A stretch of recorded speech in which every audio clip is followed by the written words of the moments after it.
Economic reformation जोडलेली नाही, त्याला खर्च किती जोडलेला नाहीये.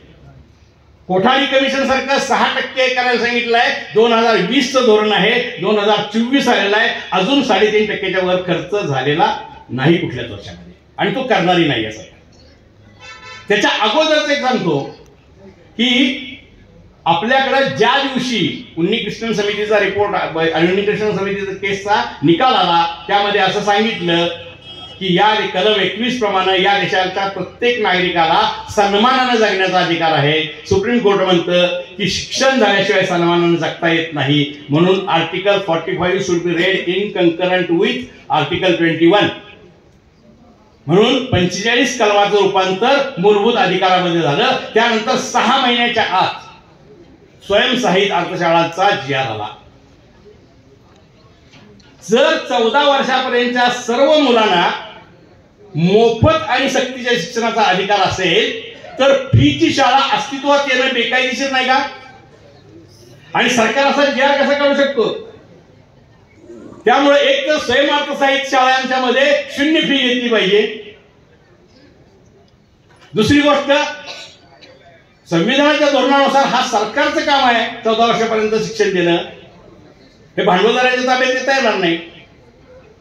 तिसरी गोष्ट महत्वाची म्हणजे की या पॉलिसीची अंमलबजावणी होऊ नये याच्यासाठी एक फक्त उदाहरण सांगतो मी. पहिलं की 3 वर्षाचं बालशिक्षण आहे पहिलीच्या अगोदरचं, 98% अंगणवाड्यांना स्वतःची इमारत, एक खोली सुद्धा नाही आहे. सरपंचाच्या पडवीमध्ये किंवा शाळेच्या वरांड्यामध्ये अंगणवाड्या चालतात. मग हे 3 वर्षाचं बालशिक्षण कुठून देणार आहे? 3 शिक्षक नेमणार आहेत का? त्याचा पगार कोण देणार आहे? याबद्दल कसलाही उल्लेख त्यामध्ये नाही. तिरुअनंतपुरमला हे धोरण आल्यानंतर 9 महिन्यानंतर एक मुलाखत घेण्यात आली कस्तुरीरंगन यांची, आणि त्यांना विचारलं की तुम्ही हे धोरण कसं काय तयार केलं? आणि त्यामध्ये स्पष्टपणे ही उपलब्ध आहे मुलाखत, पहा, बघा तुम्ही.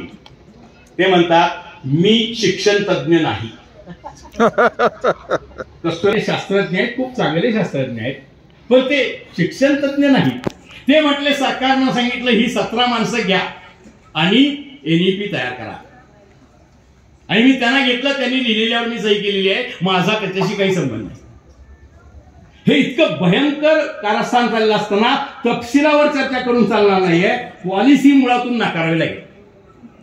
आणि हे नाकारण्याचं काम शिक्षकांचं नाही, ज्यांच्या मुलांचं नुकसान होणार आहे त्यांचं आहे की नाही. प्रत्येक सत्यशोधकाचं काम आहे. शिक्षण जसा लोकसभेचा आणि विधानसभेचा अजेंडा आहे तसा तो ग्रामसभेचा पण अजेंडा आहे.